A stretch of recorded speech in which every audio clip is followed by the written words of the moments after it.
깨달으십시오. 자, 91번이 뭐냐면 사람의 혀가 칼이 되기도 한다는데 구업으로 지은 죄는 어떻게 풀어야 할까요? 자, 이제 천수경에 보시면은 정구업진언이라 그래서 맨 먼저 나와요. 그러니까 불교에서는 몸으로 짓는 업과 신구의라 그래서 입으로 짓는 업과 뜻으로 짓는 업이라 해서 삼업이라 하는데, 천수경에 맨 먼저 구업이 나온다는 것은 그만큼 입으로 짓는 업이 제일 많다 이 소리죠. 왜냐하면은 알고 보면은 우리가 사람이 살아가는 데 있어서는 말을 하면서 살 수밖에 없다. 그러니까 말은 의사소통이다. 그러다 보니까 우리가 말을 하다 보면 어떨 때는 악담도 퍼붓고 이런 경우가 있어요. 그러다 보면은 입이 말하자면 혀가 칼이 돼서 사람을 죽이기도 하고 살기도 한다, 뭐 이런 말들을 해요. 그러니까 조심하는 건 좋죠. 조심을 해야죠. 일단은 말하자면 말 조심해라 그랬죠. 그러니까 구업을 안 되려면 우리가 말을 조심해야겠다. 근데 우리가 생각으로 말하는 사람이 있고 생각하지 않고 말이 먼저 나오는 사람이 있습니다. 근데 마음의 본성 회복을 통해서 나오는 순수한 언어를 원래 저는 말문이라 한다. 그러면은 참된 말이 열리면, 참된 본성의 말문이 열리면 아마 구업을 거의 짓지 않게 될 것이다. 근데 왜 구업을 짓느냐? 그것은 문명화된 언어를 쓰는 것입니다. 말하자면 우리는 배운 거죠.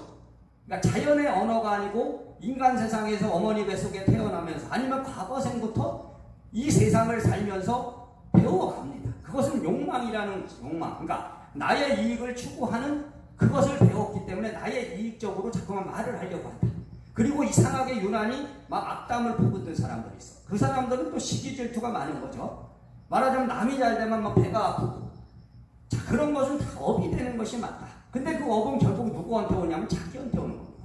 내가 어떤 사람한테 막 악담을 퍼부었으면 그 악담이 결국은 나한테 돌아오는 거지. 그 사람한테 가는 게 아니에요. 왜냐? 이건 물질이 아니거든요. 에너지. 어떤 말이라는 건 에너지라고 보면 내가 그 사람한테 막 어떤 악담의 에너지를 퍼부었는데 그 에너지가 그 사람한테 딱 스며드는 것이 아니고 결국은 자, 내가 이렇게 막 소리를 지르면 내 마음에 있는 이 내 신경에서 반응이 오는 것이고 결국 탁한 에너지는 나한테 쌓입니다.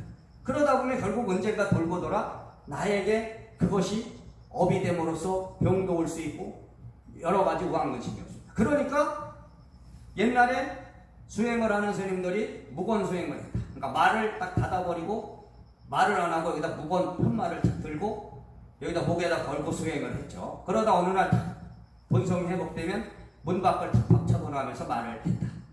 그러니까 여러분이 조심하면서 살아라. 근데 말조심을 하면서 사시면 된다. 근데 어쩔 수 없이 어떨 때 배 타졌다면은 그러면은 참여하면 돼요. 어차피 주워 담지 못하는 거 자꾸만 구업 집착을 할 필요가 없이 이런 일을 나는 다음에 반복해서 하지 않으면 안 된다. 이런 마음으로 조심하고 사시라. 그럼 되는 것이다. 인간 세상을 사는데 너무 복잡하게 생각하지 마시고 둥글게 사시되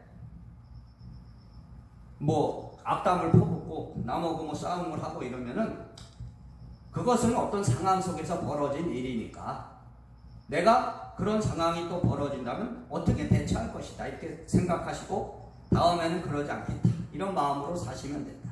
그것을 마음속에 쌓아두고 집착으로 만들면 그건 또 하나의 업이 된다. 이걸 깨달으십시오. 그러니까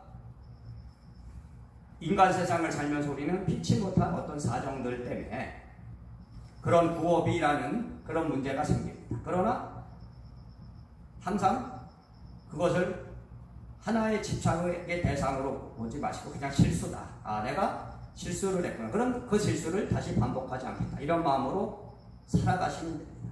그러다 보면 그게 쌓이다 보면 어느 날은 본성의 회복이 되면 이제 참된 본성의 언어가 나오면서 자연의 언어가 나오면서 이제 구업이 없어지고 구업을 짓지 않는 그런 수행자들이 될 것입니다. 그렇게 이해하십시오. 92번에 이제 뭐냐, 아홉수라는 징크스적인 말은 왜 생겼을까요? 자, 우리가 이제 사람이 죽으면 가는 저승. 그래서 이제 우리 동양 사상에서 이제 한국 사상에서 구천에 간다 그러잖아요. 내가 이제 하늘 품으면 구천에 올라가니까 하늘의 세계를 9세계로 갔다 이거지. 그러면은 9라는 수를 나쁘게 봤다 이거죠. 그러니까 구라는 수를 좋게도 보고 나쁘게도 볼 수 있는데, 구라는 건 우리가 구사일생이라 그래서 9번 죽을 고비를 넘기고 한 번 산다는 그런 고사성어도 있듯이, 그 구라는 수는 완성되기 전 단계에 있다. 그러니까 완성이라는 건 10인데 10에 들어가기 전에 9에서 대부분 멈추는 거죠. 말하자면 10까지 도달하면 완성인데 대부분 우리가 완성까지 도달하기는 어렵다. 그러니까 9수가 됐을 때 조심해야 된다 이거예요. 말하자면 너가 완성되기 전에, 말하자면 우리가 흔한 말로 군대에서 이런단 말이에요. 이제 병장을 달면 이제 제대가 얼마 안 남았어. 그럼 말년 병장은 떨어지는 낙엽도 조심해라. 떨어지는 낙엽에 탁 맞고도 죽을 수 있다. 어떤 사고가 일어날 수 있다 이거죠. 그러니까 호사다마라고 좋은 일 끝에 나쁜 일이 일어날 수 있듯이, 이제 너 한 단계만 올라가면 되는데 거기서 네가 까딱 잘못하면은 미끄러지고 잘못된다 이거죠. 그렇기 때문에 조심하라는 의미다 이거지. 9수라는 게. 그러면 우리가 9수에는 뭐 시집장가도 가면 안 되고 뭐 하면 안 되고 이런 말들이 있잖아요. 세속에. 그건 왜? 조심하라는 의미지 하지 말아라 이런 의미는 아닙니다 이거지. 근데 그거를 확대 해석해서 지금 사람들은 9수니까 넌 안 돼. 너 9수니까 결혼하면 안 돼. 뭐 이런 식으로 말한다 이거지. 자, 사고가 나려고 하면 미리 방지하면 되는 거죠. 그죠? 자, 사고가 물론 일어났을 때는 어쩔 수 없다. 그러나 사고가 일어나기 전에는 분명히 그 사고를 미연에 방지하기 위해서 노력해야 되는 것이다. 뭐 유비무환이란 말하고 같은 거지. 그러니까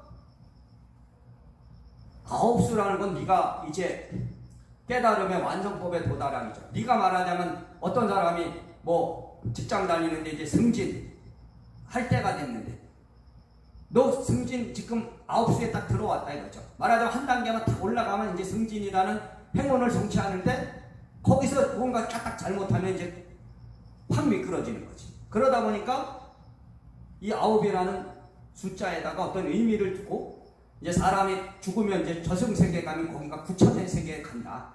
그러니까 죽음이라는 거와 연관시켜서 너 잘못하면은 뭐 심한 사람은 죽어. 어떤 사람 사업하다 망해.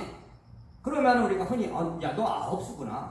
근데 9수에 다 그렇게 되는 건 아니죠. 9수에도 잘 되는 사람이 있고 아무 문제가 없는 사람도 있는데, 그냥 우리는 흔히 어떤 사람이 안 되면, 자 보세요. 사람들은 잘 된 거에 대한 기억보다는 안 된 거에 대한 기억이 더 많이 남아있단 말이에요. 그러다 보니까 9수에 잘 됐다는 말은 없어지고 안 된 것만 생각하는 거지. 그러니까 너 9수에 잘못됐어. 너 9수 조심해. 이렇게 말하는 것입니다. 그러니까 그걸 잘 아시고, 이것은 하나의 언어적인 확대돼서 사람들의 인식 속에 그렇게 된 것뿐이지. 그러니까 간단히 얘기하면 9수라는 자체는 완성되기 전 단계니까 넌 조심해라. 그러니까 삼가 조심하고 모든 것을 잘 봐라. 그러니까 위험할 수 있다. 그러니까 위험할 수 있으니까 조심해라. 이런 의미 이상의 의미를 두지 마시고, 여러분이 수행자라면 그런 어떤 미신적인 그런 것을 벗어나려고 노력하십시오.